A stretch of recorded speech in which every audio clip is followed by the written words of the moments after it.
सुल्तानपुर गांव में एक ऐसी हवेली थी जो बाहर से जितनी खूबसूरत दिखती थी, अंदर से उतनी ही खतरनाक थी, क्योंकि जो भी उसके अंदर गया वो कभी वापस नहीं आया। बचाओ!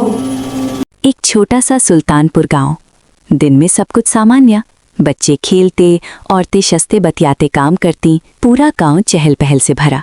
लेकिन जैसे ही सूरज ढलने लगता, माहौल बदल जाता। सूरज डूबते ही दरवाजे बंद, खिड़कियां बंद, सड़कें खाली। ऐसा लगता जैसे गांव में कोई रहता ही नहीं। क्यों? क्योंकि गांव के किनारे खड़ी थी एक पुरानी हवेली। उसी गांव में लक्ष्मी देवी अपनी बहू के साथ रहती थी। लक्ष्मी देवी बेहद सख्त स्वभाव की और कड़वी बातें करने वाली थी, जबकि उसकी बहू जिज्ञासु, हर बात को समझने जानने की इच्छुक और बेहद साहसी थी। रात का समय था। लक्ष्मी और उसकी बहू नेहा सोने जा रही थी। तभी नेहा ने अपनी सास से पूछा, माँ जी, उस पुरानी हवेली में ऐसा क्या है? दिन में तो सब एकदम ठीक रहते हैं, पर रात होने पर सब छुप क्यों जाते हैं? ये सुनकर लक्ष्मी ने कठोर स्वर में कहा, तुम बहू हो तो बहू की तरह रहो, इतनी पूछताछ करने की जरूरत नहीं है, अपने काम से काम रखो। तभी नेहा वहाँ से उठकर अपने कमरे में चली जाती है। कमरे में पहुंचकर वो गहरी सोच में डूब जाती है। बहुत हो गया, ऐसा क्या राज है वो हवेली में जिससे सब डर रहे? मुझे कुछ करना ही पड़ेगा। तब नेहा एक दिन गांव के बाहर रहने वाली एक साध्वी के पास जाती है, जो भूत प्रेत से जुड़ी बातों को समझने और उन्हें शांत करने के लिए जानी जाती थी। नेहा उन्हें सारी बातें विस्तार से बताती है। नेहा कहती है, साध्वी जी, मुझे आपकी मदद चाहिए।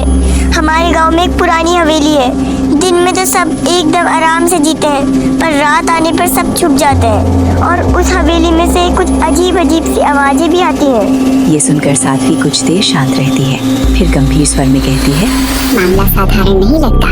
ठीक है, एक रात में तुम्हारे साथ चलूंगी, देखते हैं उस हवेली में आखिर क्या है। कुछ दिन बाद नेहा और वो साध्वी रात के समय हवेली के पास पहुंचते हैं। हवेली के अंदर कदम रखते ही चारों तरफ गहरा अंधेरा छा जाता है। दीवारों पर अजीब अजीब परछाइयां हिलने लगती हैं। कभी ठंडी हवा का झोंका आता तो कभी ऐसा लगता जैसे कोई पास से गुजर गया हो। नेहा डर से कांप उठती है। तभी साध्वी ऊंची आवाज में कहती है, हिम्मत है तो मेरे सामने आओ। अचानक उनके सामने एक औरत का साया उभरता है। लंबे घुंघराले बाल, सफेद साड़ी, फीका चेहरा। उसे देखते ही नेहा सहम जाती है। साध्वी दृढ़ स्वर में पूछती है, तुम यहाँ क्यों भटक रही हो? इस हवेली और इस गांव से तुम्हारा क्या संबंध है? वो आत्मा भारी आवाज में कहती है, मुझे यही मारा गया, बहुत तड़पा कर, और जिसने ये किया वो लक्ष्मी है, मैं उसे नहीं छोड़ूंगी। साध्वी शांत स्वर में समझाती है, अगर उसने गलती की है तो बदले की आग में तुम भी वही गलती क्यों दोहरा रही हो? सबको डरा कर क्या तुम्हें शांति मिलेगी? ये सुनकर आत्मा कुछ पल के लिए भावुक हो जाती है। तब साध्वी कहती है, तुम लक्ष्मी के सामने जाओ, उसे उसके अपराध का एहसास दिलाओ, उसे डराओ भी, समझाओ भी। जब तक वो अपनी गलती स्वीकार कर तुम्हारे सामने झुकेगी नहीं, तब तक तुम्हें मुक्ति नहीं मिलेगी। एक रात अचानक वही चुड़ैल लक्ष्मी के सामने प्रकट हो जाती है। सफेद साड़ी में लिपटी, लंबे बिखरे बाल और गहरी नजरें। उसे देखते ही लक्ष्मी सहम जाती है। कांपती हुई आवाज में वो पूछती है, तुम कौन हो? चुड़ैल गंभीर स्वर में कहती है, मैं वही हूँ जिसे तुमने तड़पा कर मारा था। ये सुनते ही लक्ष्मी का चेहरा पीला पड़ जाता है। उसे अपनी गलती याद आ जाती है।